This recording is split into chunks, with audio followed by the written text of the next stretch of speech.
ዛሬ እዚህ ስንገናኝ ይህንን የአራዳ በጎነት መንደርን ለመገንባት ስንዘጋጅም በጣም በልዩ ስሜት ሆነን ነው።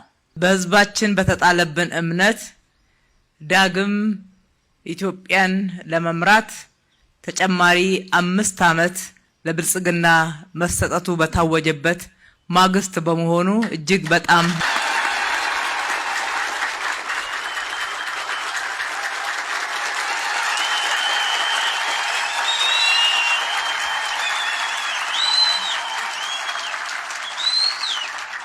ህዝባችን የጣለብንን እምነት የሰጠንን ድምጽ የቃል ኪዳን ውል አርገን እንወስደዋለን።